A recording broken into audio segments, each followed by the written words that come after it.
for Business is presented by Eagle Broadcasting Corporation and Globe My Business. Create your success. Greetings from the Philippines to the world. It's April 27, 2019, 5:03 p.m. here in Manila. We are on Facebook Live on Eagle News and also on our digital channel eaglenewslive.com. Watch the video also in the Eagle News channel on YouTube. I am Cesar Vallejos. We are open for business. Join me discover the latest news and information in business around the world. Stay ahead of the curve from vision to action. The peso is 52.24 against the dollar, and at the closing of trade last Friday, the Philippine Stock Exchange Index closed at 7,868.28, down 26.17 points or 0.33%. We have heard the government say that to promote investments, create jobs, and reduce poverty, a tax system that is simpler, fairer, and more efficient system should be in place.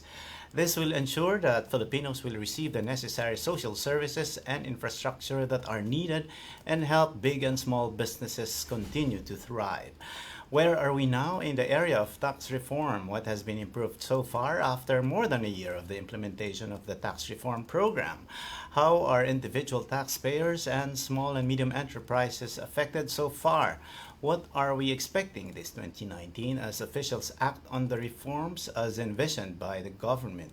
We are privileged this afternoon to be visited by the Department of Finance Assistant Secretary Anthony Lambino II to provide us updates on the train law and share opportunities for SMEs to get access to financial support and other programs from both the private and government sector.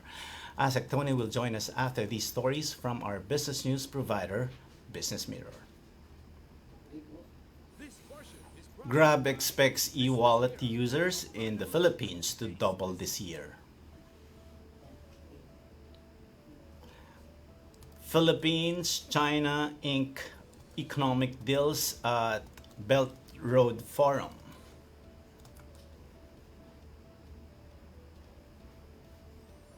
Petron guarantees enough supply for local market during maintenance break in May.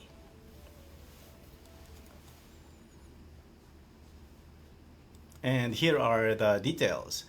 Grab Philippines expects to double the number of its electronic wallet users in the country by end of 2019 with the initial execution of its partnership with SM Investments Corporation, one of the nation's top conglomerates in the retail, banking, and property industries. Grab Philippines President Brian Koo said the usage of their payment gateway within their app, which used to be limited only to their transportation network vehicle services, and Grab Express is less than 20%. So we're starting off with a low base. The penetration in the country is also low for cashless. If you don't double its adoption by the local market every year, you're doing something wrong, he said. With its expanded application to other services, GrabPay user base in the Philippines has dramatically grown by 130% from the first quarter of 2018 up to the present. We want to grow it by at least the same number, so double the current figure, he said, without citing the exact target number of e-wallet users nationwide. Koo, however, said payment in itself will not be a huge contributor to the company's top line. The bulk of their business, he said, would still come from the transport portfolio as food is catching up. The leaders of the Philippines and China meeting in Beijing signed deals on production capacity and investment cooperation, as well as on drug rehabilitation amid rising tensions in the West Philippine Sea. Both President Duterte and Chinese President Xi Jinping witnessed the event on Thursday at the Great Hall of the People in Beijing shortly after their leaders' bilateral meeting. Duterte's meeting with a Chinese leader comes at a time that the Philippine government has been issuing strong statements against China's actions in the disputed waters, including the presence of hundreds of Chinese vessels around Pag-asa Island in Palawan, among others. Malacanang said the exchange of letters on production capacity and investment cooperation between the Philippines and China proposes a project list which will serve as the focus of cooperation between the National Economic and Development Authority and the National Development and Reform Commission. Socioeconomic Planning Secretary Ernesto Pernia and Chairman He Lifeng of NDRC signed a document on behalf of the two countries, according to Presidential Spokesman and Chief Presidential Legal Counsel Salvador Panelo. The second agreement, the Handover Certificate Grant Aid for the Dangerous Drugs Abuse Treatment and Rehabilitation Centers project, is a ceremonial handover of the drug treatment facilities in Sarangani and Agusan del Norte provided by China through the grant. Petron Corporation said on Thursday its refinery in Bataan has enough supply to service the market during the conduct of maintenance activities that will start next month. We assure our customers we have ample inventory to supply the requirements of our domestic market, the country's largest oil refiner said. Petron provides nearly 40% of the country's fuel requirements through its Bataan refinery, 30 terminals, and over 2,400 service stations nationwide. Petron's refinery in Limay, Bataan was forced to go into an emergency shutdown following the strong earthquake that affected Central Luzon and Metro Manila on April 22. The 6.1 magnitude earthquake triggered the protective stripping of certain refinery units, resulting in the emergency shutdown. This was followed by the flaring of gases, an important safety measure in refinery facilities due to the absence of an alternative power supply. When open for business returns, we will have DOF Assistant Secretary Anthony Lambino II. Open for business will return. Stay with us.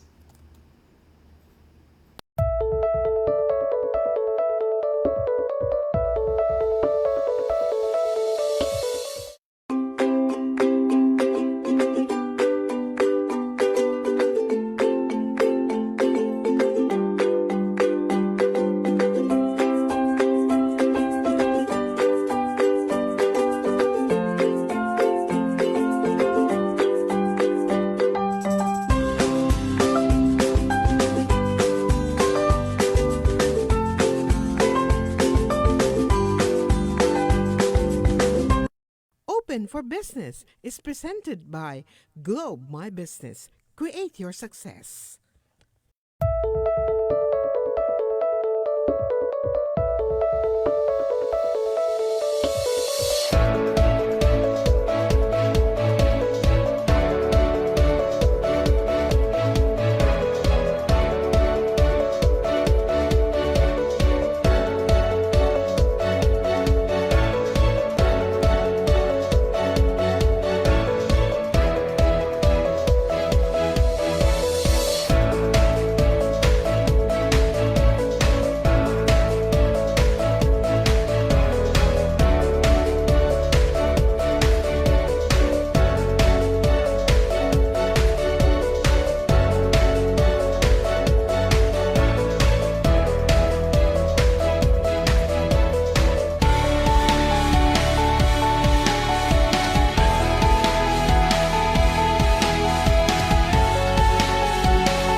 We are open for business, and we are here with DOF Assistant Secretary Antonio Lambino II.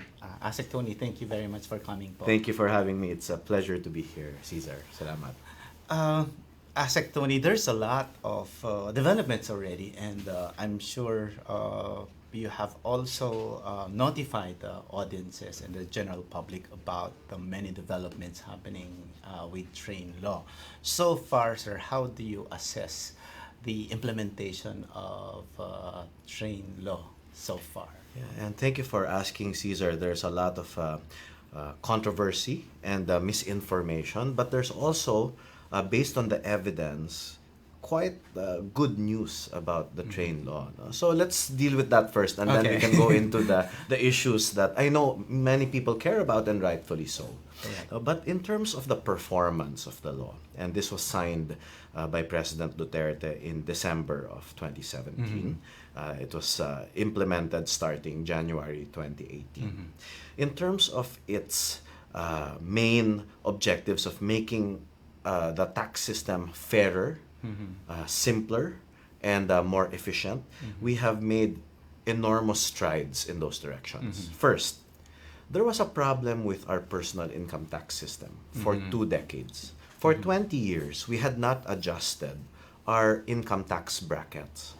And so what happened was, as people's income increased over time, because inflation and and other factors led to higher take-home, nominal take-home pay, people were being moved into higher and higher tax brackets, even though relative to the richest households, they were not really making more than those groups, and yet they were moving into the same tax bracket as the highest personal income taxpayers.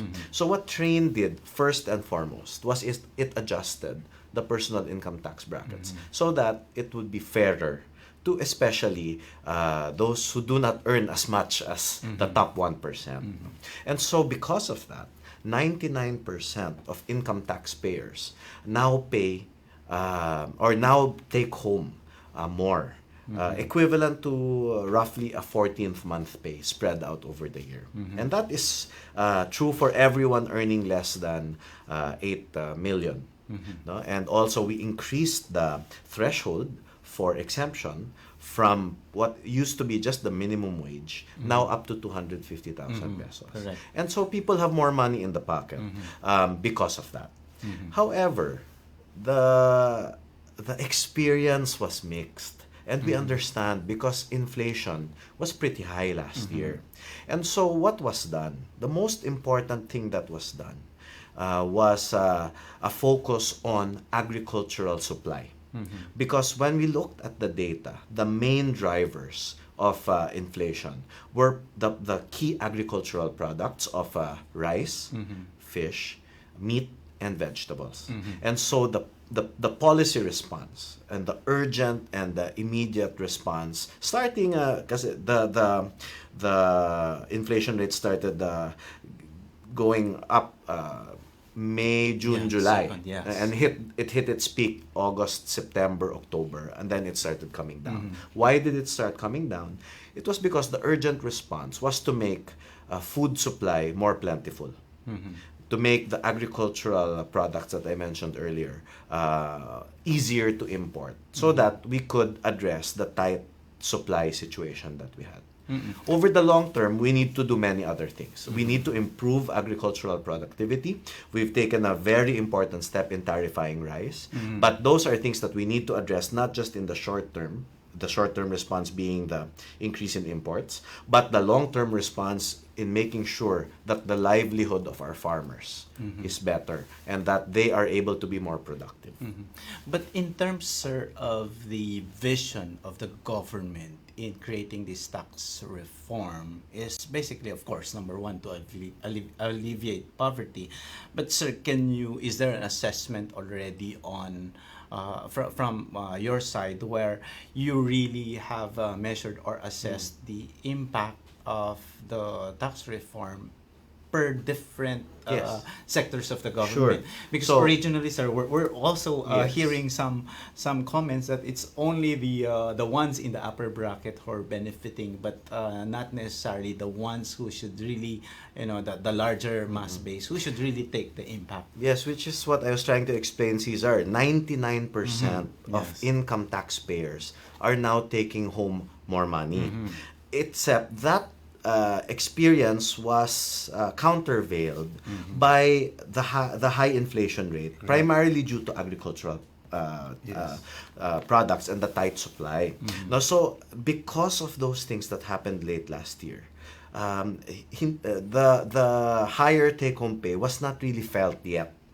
However, the law, until a new law is passed in this regard, the law has made it a permanent feature of our tax system. So now, as inflation has come down, it was around 5.2% last year. Correct. For the first quarter of 2019, I'm happy to report it's Yes. 3.8%. Yes.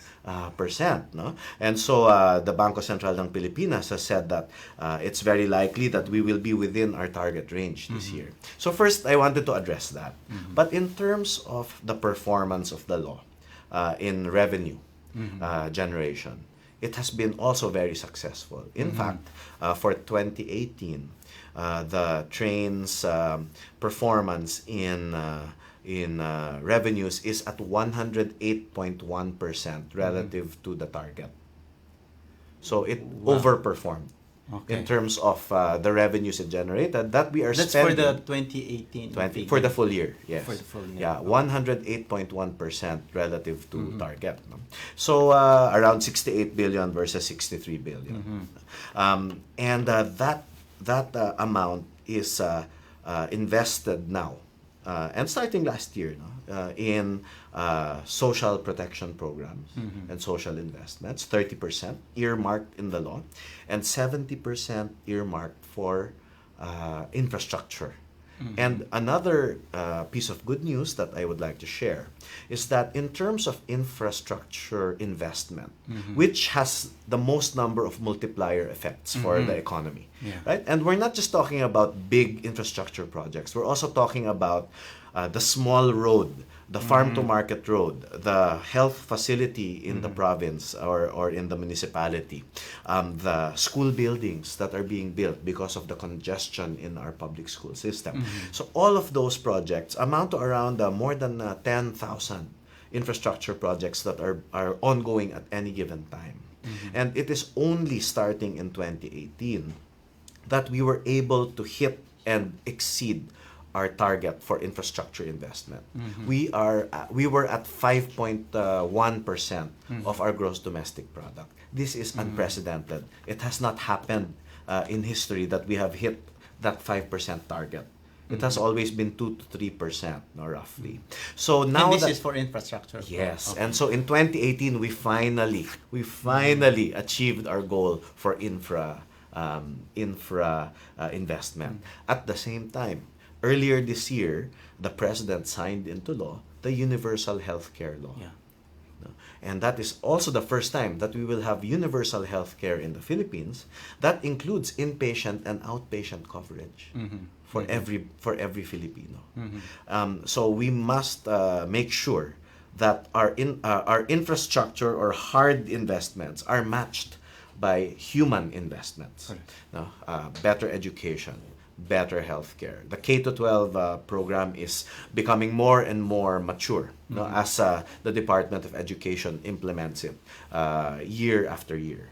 The free tuition in state universities and colleges is also now a reality. So we make investments in the Filipino people, and we make investments in the logistics network that unleash the potential of our workforce, of the Filipino worker, in order that our livelihoods improve throughout the country and that businesses improve as well.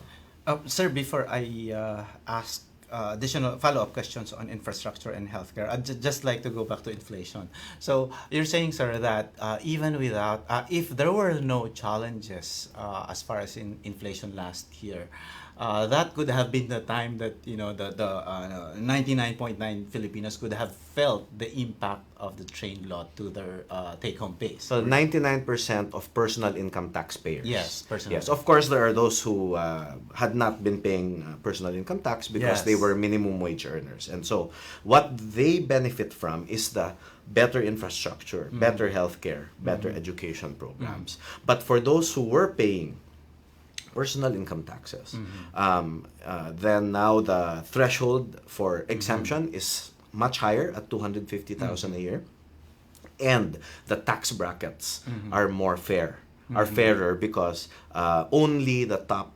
1%, those earning 8 million and above, are paying a 35% tax rate now. Everybody else has higher take-home pay.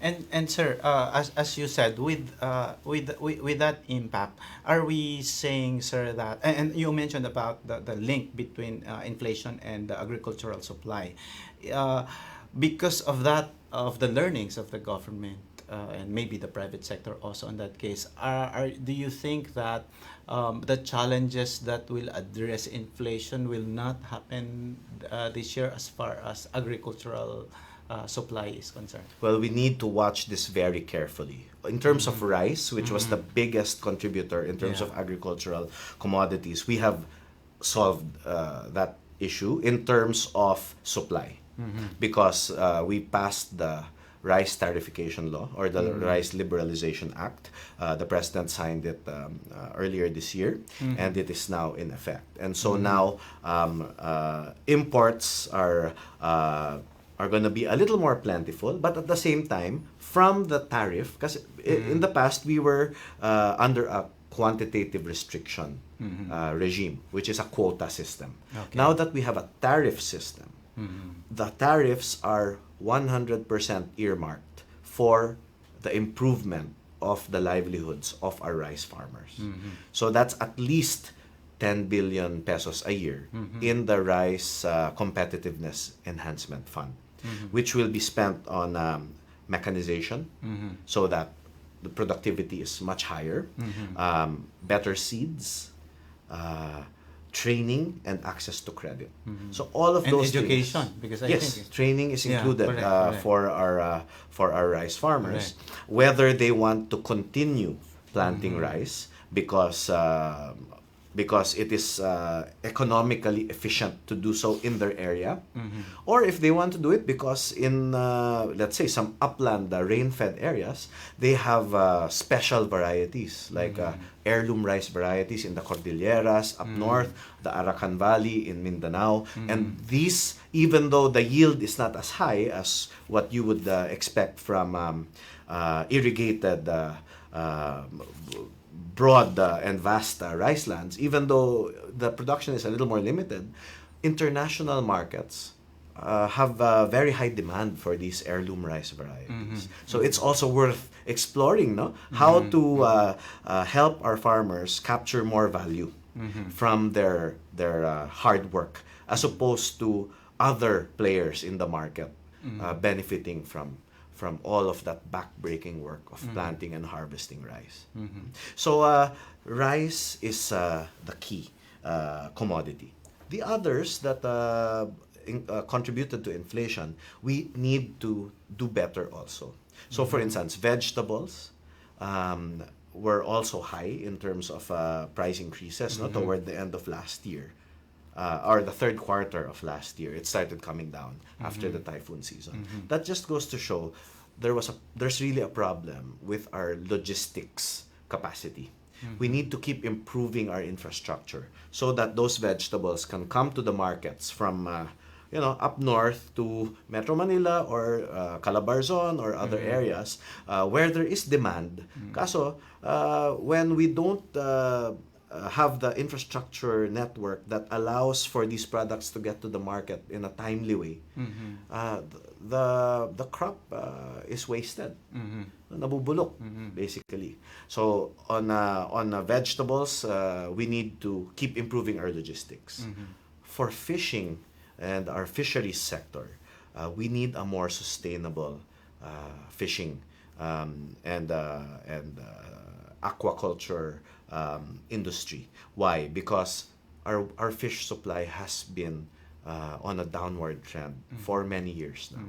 It's not just last year when fish supply has been tight. So we need to keep improving our fishing industry in a way that is more sustainable, so that we don't keep overfishing our seas. It's ironic because we're an archipelago. No? Yes. So we really need a more sustainable fishing policy and a set of practices in the Philippines. Yeah. Okay. The good thing, sir, that we also notice, of course, is the very, very strong infrastructure development that's going on because of the current build campaign of the government. Now, sir, can you also tell us the link of infrastructure with train law? Like, say, of course, you mentioned about infrastructure development and healthcare program.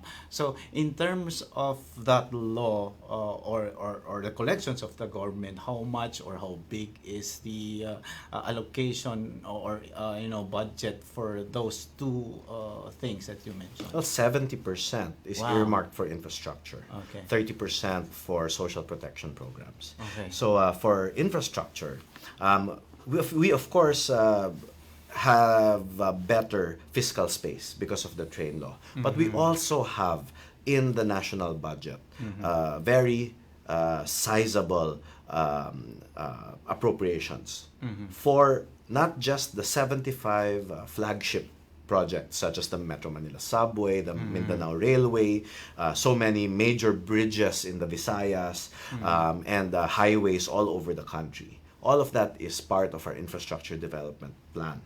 But we also have, as I mentioned earlier, tens of thousands of smaller infrastructure projects that are felt in the provinces, in the far-flung areas, that did not have previously access to efficient logistics. Why is this important? A, the quality of life of the Filipino family is much improved if people can get to work or to other places they need to be efficiently. And it doesn't take them hours and hours every day to get to work and to get home. It's the quality of life of the Filipino family that we also want to support. We want parents to spend time with their children, family members to be with their loved ones, people to have time to self-actualize outside of work. Now, of course, work helps us self-actualize, but there are other things we can do with our time if we're not spending it in traffic all the time. We can pursue the arts, we can read great novels or books. And so that's one. The second thing we want to do is improve the logistics capacity for our small and medium enterprises, even our micro enterprises. We would like products to get to markets more efficiently. In fact, some estimates I've seen say that the price of a good in the market is 40% transportation cost. We really want to lower that. So that What's your target po? well, what we want to do is to improve the logistics network all over the country, not just in terms of the major ports and seaports and highways and bridges, but also the provincial roads, the provincial bridges, the farm to market network, the pathways that people traverse on a day-to-day basis to get from home to school, to work, and to other places.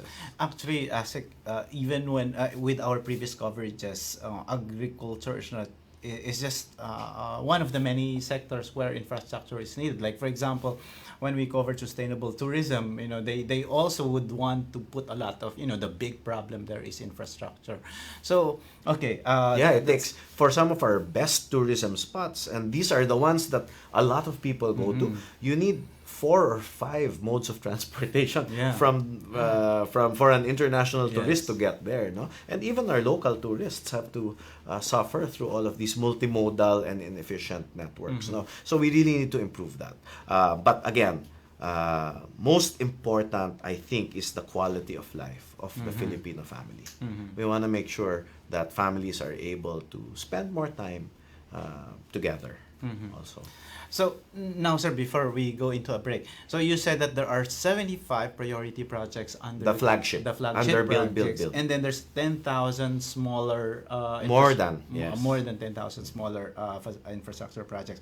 So will this respond to the infrastructure issues, and at what certain some sort of target do you have, to complete these priority projects? Well, at this point, we have met our goal of higher than 5% of GDP spent on infrastructure in 2018.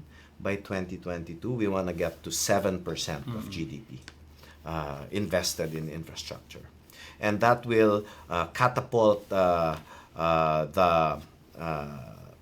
productivity and the efficiency of various aspects of life, including, of course, business and entrepreneurship, because we want to support our micro, small, and medium enterprises in having a more even playing field. And I'm happy to talk about package 2 of the tax reform program, because that is the main goal there, to lower the corporate income tax rate for corporations, especially micro, small, and medium enterprises. Now, we will talk about Train 2 when Open for Business returns. Stay with us.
Open for Business is back, and still with me is ASEC Tony of the Department of Finance.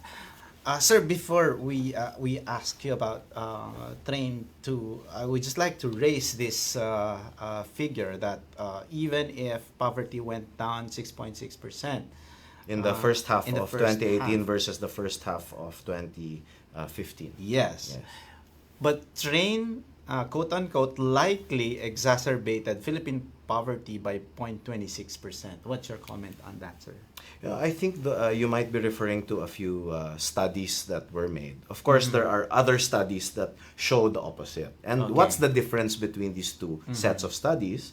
When we looked at the ones that said that poverty was exacerbated first half, because we need to take a look at that very closely, because the whole goal is to reduce poverty. Exactly. Right? So yes, we take those findings very seriously. And what we noticed is it actually did not include one of the studies that claimed this did not include the unconditional cash transfers that are part of the train law.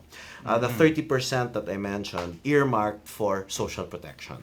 So that's 2,400 pesos for around 10 million recipients. We got to 9.2 million recipients by early this year.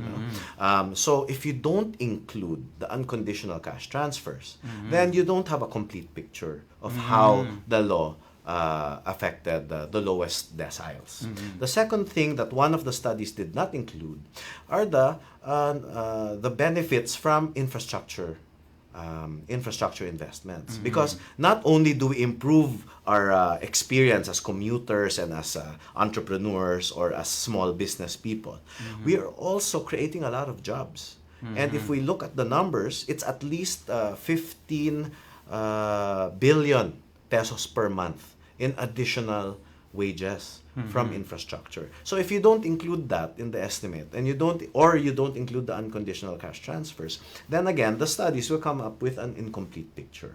So we urge all of us to take a look at these studies, whether they say poverty got better, meaning was reduced, or was increased, and let's look at whether these studies actually account for the main features of the law. Because again, social protection programs such as the unconditional cash transfers and the Pantawid Pasada, those were included in the design of the law. Yeah. But in terms of your vision, how low, in terms of measurement of the Philippine poverty, what's the target after the corporate tax reform program has been implemented? Well, there are actually 5 packages in the comprehensive tax reform program. Train was the first. Yeah. The second is called the Trabajo Bill, no? For the corporate tax reform. But what our overall goal is in terms of the socio-economic development of the country, it's 1 million fewer Filipinos in poverty every year between 2016 and 2022. So that's the yardstick by which we want to measure whether we are succeeding or not succeeding in terms of our economic development. 1 million fewer Filipinos who are poor every year, Okay. lifted from poverty. Okay. Now, sir, we go to Train 2. The main issue here that we are saying is, of course, there are sectors that who want to go straight to 20% reduction. There's also some chambers of commerce who agree to exactly what the Philippine government proposes. And there are those who don't. Yes. It's a contentious issue. So where is it now, Yes. sir? Where are we now? Well, for package 2, which is the corporate income tax reduction package and fiscal incentives modernization. So those are the 2 main pieces of that package. For train package 1, it was lowering personal income taxes while increasing contributions of those who had private vehicles, who like to drink a lot of sweetened beverages, and who smoked. Now, those were the ones we asked to contribute more because either they can afford it more than others, or they will access the public health system more than others later.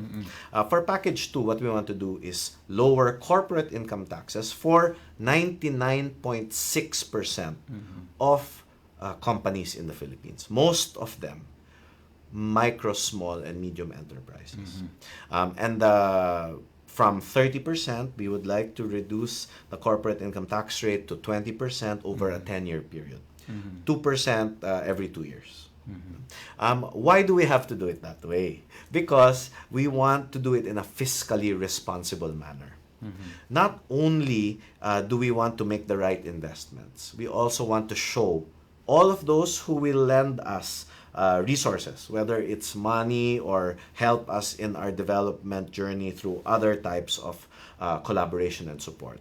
We need to show them that we are doing things in a fiscally responsible way so that they know that our growth and our development is sustainable. Because if you give everything away right away, while, parts of our hearts would like to do that, because we see suffering, we see pain all around us, we see poverty, and we want to address it as fast as possible. If the path to doing that is not sustainable, then maybe you can do it for a day or two or a year or two. But after that, you're putting the country in a very bad fiscal position. We cannot sustain those types of dole-outs and giveaways. No? So we have to really balance everything.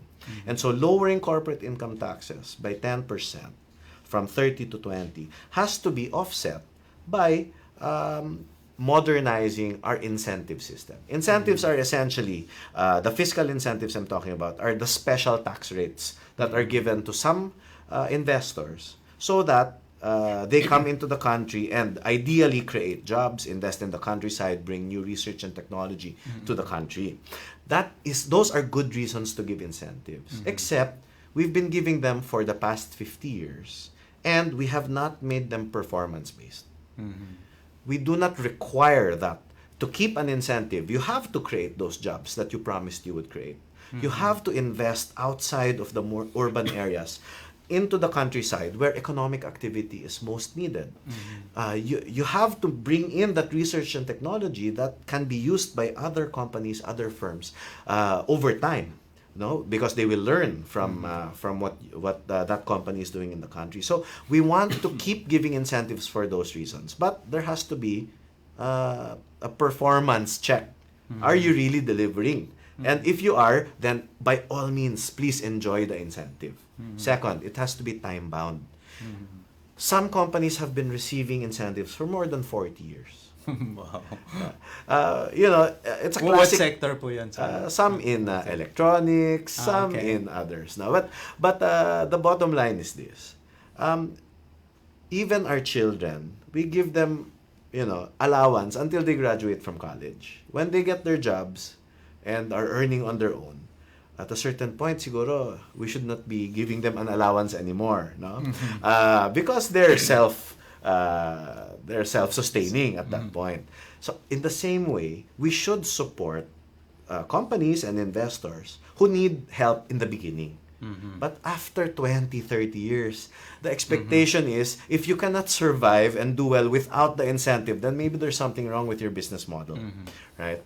But Yeah. ASEC, sorry. So go ahead. No, it's okay. But ASEC, the thing is, this is a big issue to some sectors. Like you said, it has to be performance based. So some And sectors time-bound. and Yes. time-bound And transparent. Yeah. So some of the people say, like, say for example, the BPO sector, they will contest that, we're already doing good. We're actually contributing a lot of dollars to the Philippine economy.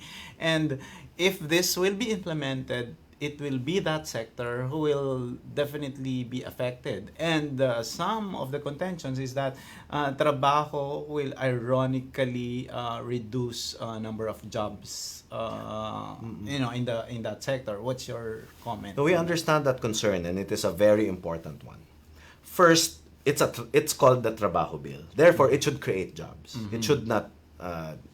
On average, what we see by 2021 or 22 is an additional 1.4 million jobs. That's based on the estimates that we've made. Whether a job will stay or not in the BPO sector, we believe has much less to do with the tax incentive regime and a lot more to do with how we shift into higher value jobs in that sector because of AI, Yeah. because of artificial intelligence. The biggest threat to the voice part of BPO is AI. It's not the tax incentives. No. So Okay. what we need to do is work with industry to prepare our workforce to shift to knowledge processing, knowledge process outsourcing as opposed to BPO. No? Higher value jobs, Yeah. higher skilled jobs, dealing with data, spreadsheets, information, etc., and being able to compete in that area. Because voice is really gonna go down. And Yeah. some say very, very soon, some say soon, some say over the medium term. Right? Regardless So of when who you you're say talking- high values, or one of this, of course, is KPO, the Yes. knowledge process also. Are there other areas where you would really prefer to, incentivize? Well, we've had several consultations with the industry associations, no? And we've talked about upskilling programs. Oh, yeah. And they Okay. are very well placed to feeling the stones in the water as you cross the river. Kasi sila yung nandun sa industry. So, Yes. as they feel the stones in the water, then we can figure out what kind of training programs do we need to be in place so that we are ready for the jobs of the future. But we need to work together on that. And not just insist that we have to keep our tax incentives and the special treatment. No? What we want to do through the Trabaho Bill is incentivize new investments with a superior menu of incentives. Especially if you will create jobs, you will bring investment to the countryside, and you will bring new research and technology to the Philippines. All of these things are good reasons to give incentives. But again, it shouldn't be forever. Because in the area of incentives, it is only the Philippines na may forever. We are the only country, because we give a 5% GIE forever deal to corporations, that does this forever. Other Okay. countries, 20 years maximum. Okay. No, and we can of course look at our competition and make sure that our menu of incentives is indeed superior in some ways and competitive at the very least. Nasaan na siya ngayon, sir? With that, what's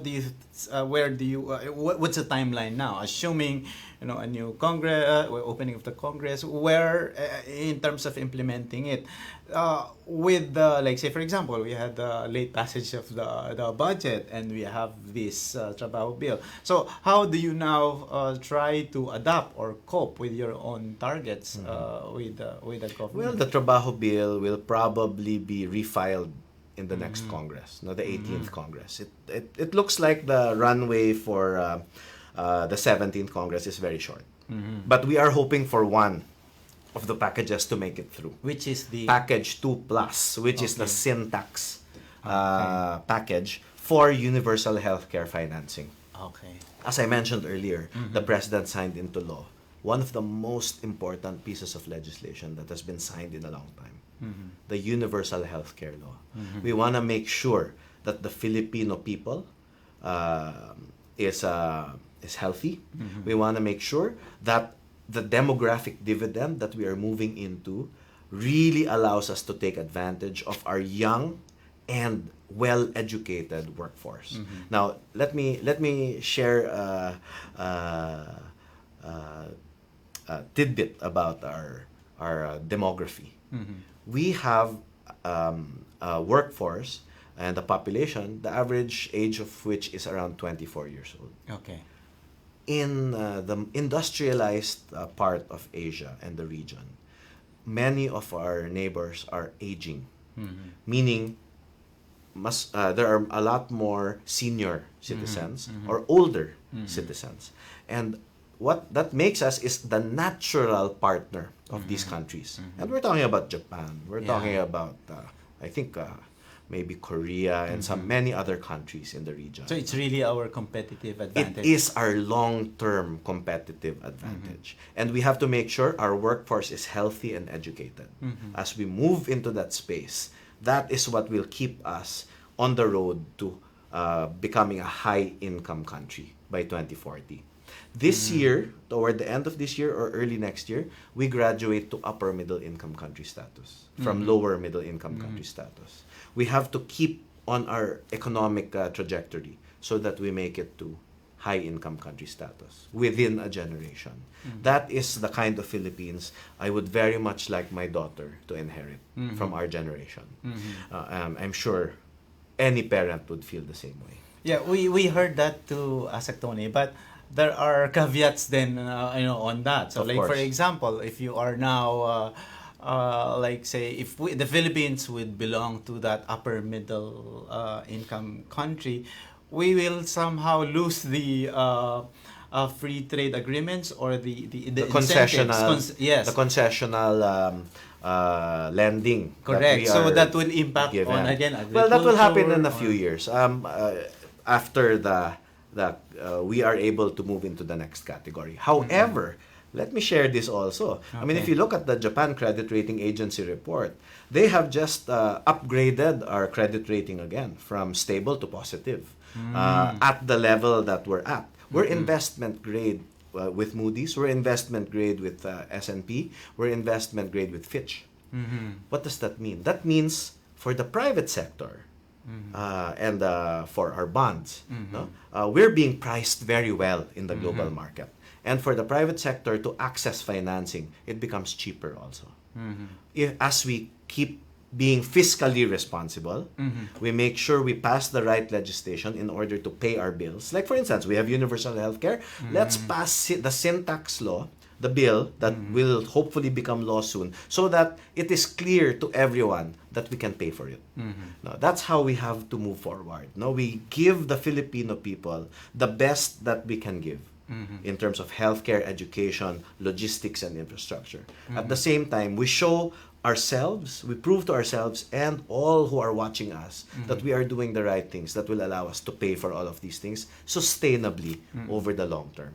That's what will get us to high income country status and a Philippines that has zero extreme poverty. Again, within a generation. As I was going through school, I thought I had this romantic notion that we would have to dedicate a big part of our lives to poverty reduction. I did not imagine that we could end extreme poverty within my lifetime. I'm only realizing that now as we see that, you know what, the trajectory of the country is Yes. pretty good in that regard. Again, that is our hope, that is our vision, that's where we want to go. It's realistic. What do we do now? Now we make sure that we keep investing in the people and that we improve health. And when we say health, we're not just talking about the day-to-day health. We're talking about reducing maternal mortality, infant mortality, making sure in the first 1,000 days, children are getting the right nutrition, so we reduce stunting of the mind and of the body. No? All of those things will allow us to keep also on our development trajectory. Tony, we'll spend the few minutes remaining to discuss initiatives of the government to the audience that is really close to our hearts, small and medium enterprises, micro, small and medium enterprises. Sir, what are the initiatives of the government to support them? MSMEs.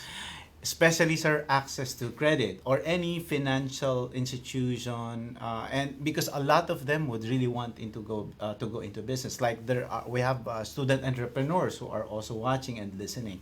So, in terms of support, financial access, what are the initiatives of the government, and maybe you can also share access to the private sector in terms of MSME development, sir. Yeah. Well, as we mentioned earlier, the tax reform package 2, the Trabajo bill, is really geared toward lowering the corporate income tax rate for the large majority of our companies in the Philippines, which are micro, small, and medium enterprises. In terms of financial technology, that is a very exciting area where we can leverage the advances in cell phone technology, in digital tools, etc., so that there is better access to finance, that people are able to start their businesses and grow their businesses without being vulnerable to loan sharks. No?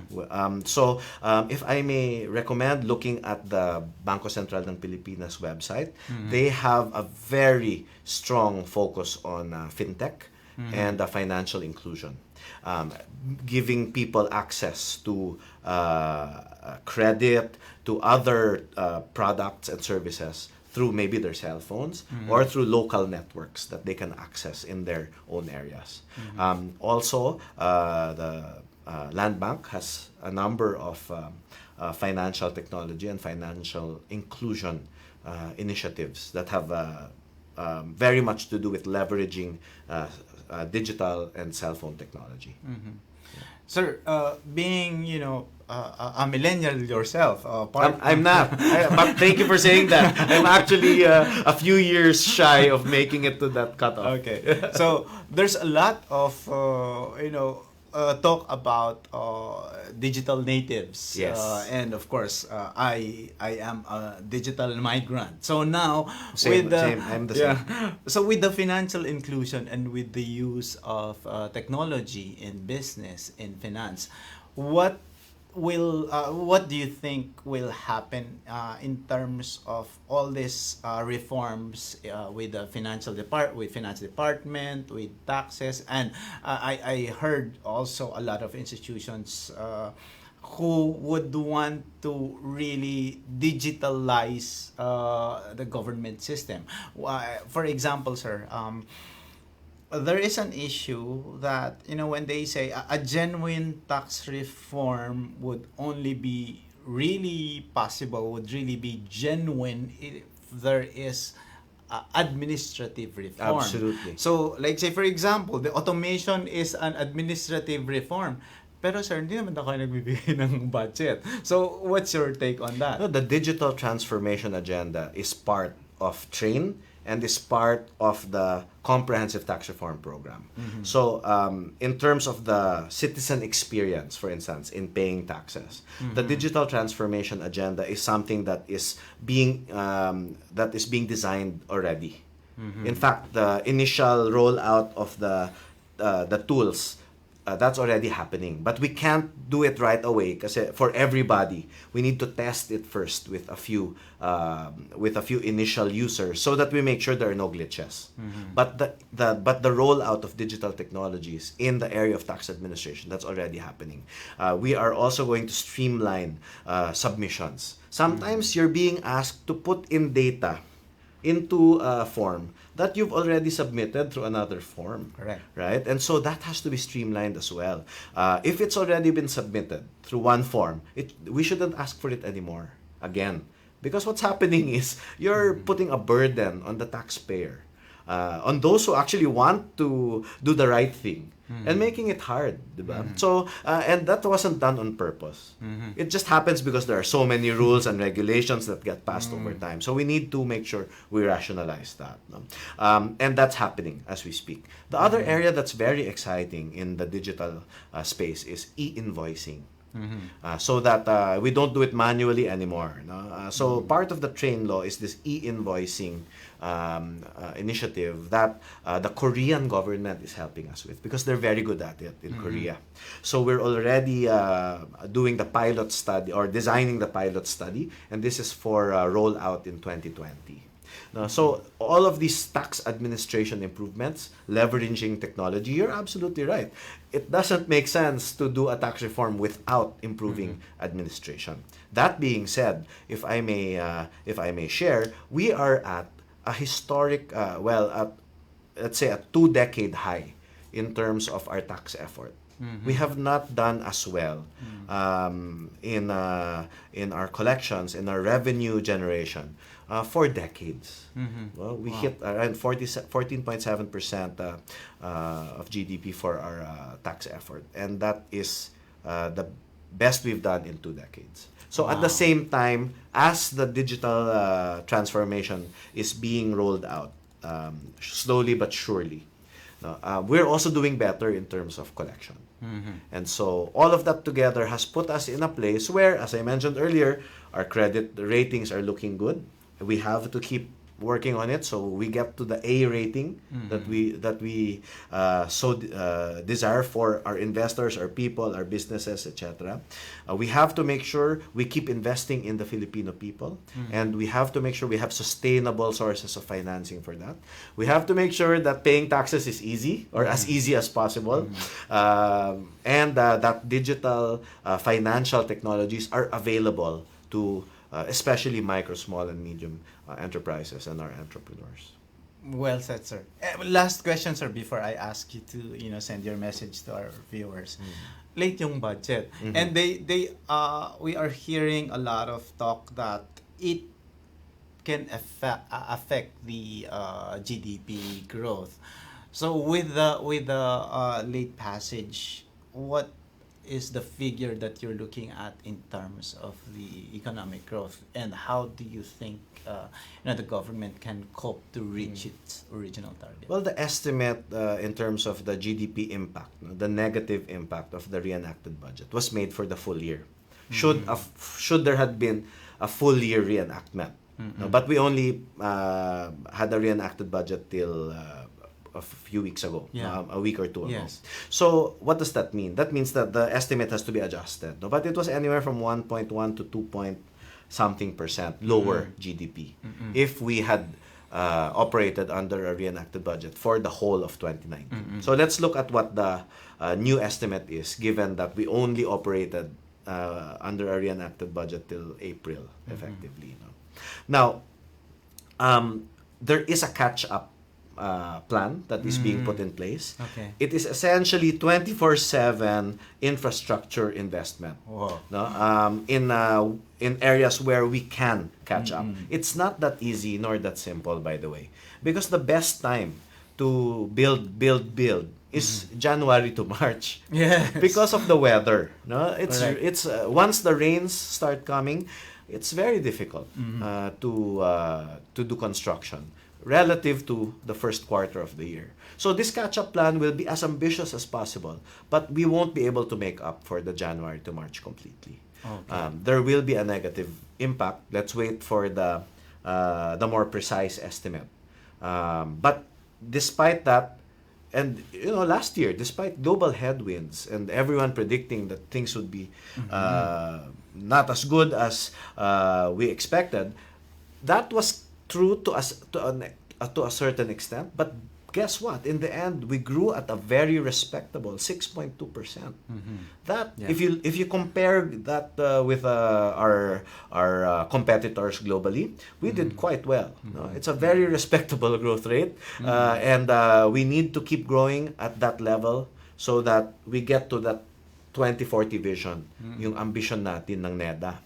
That I mentioned And earlier. we're also reading, sir, that I think it's Asia is contributing a lot to the growth in the global economy. Indeed. And we are in the fastest growing region of the world. And even with that, we are still one of the best performing among those in the fastest growing region.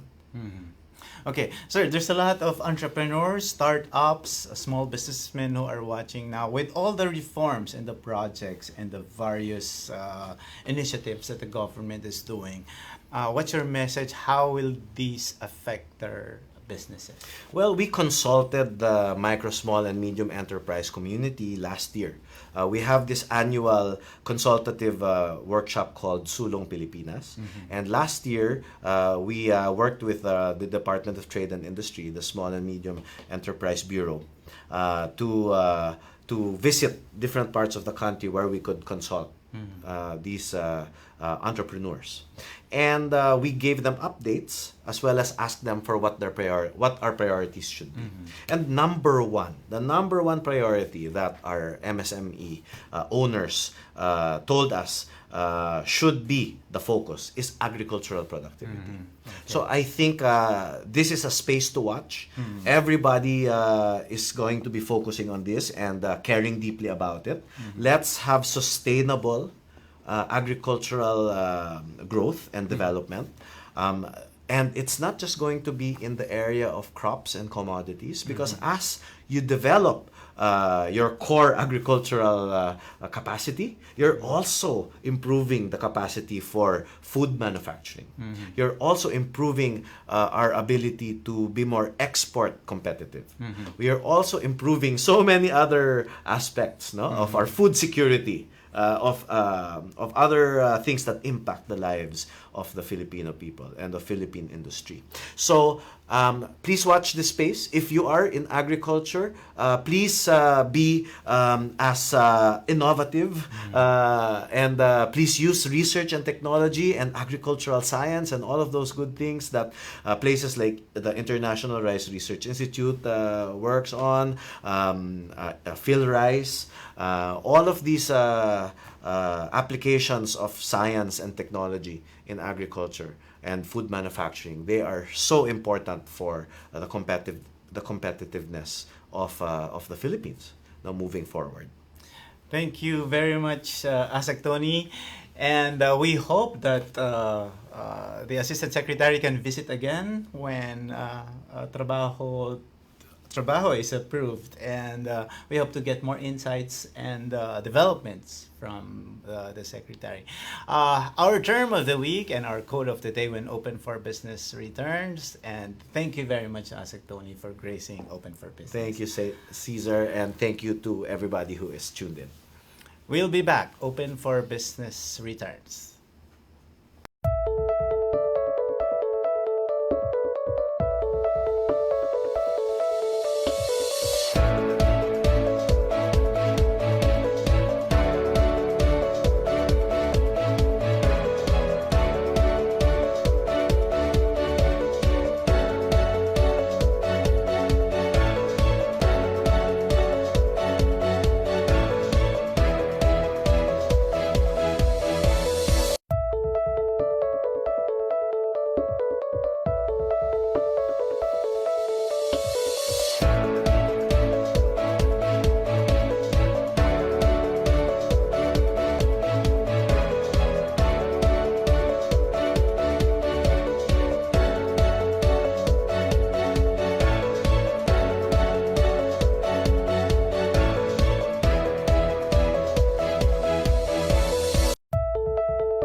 In our term of the week, you take a refresher of business terms to make you updated, more informed, and ready to make smarter business decisions. Our term of the week is LC, or letter of credit.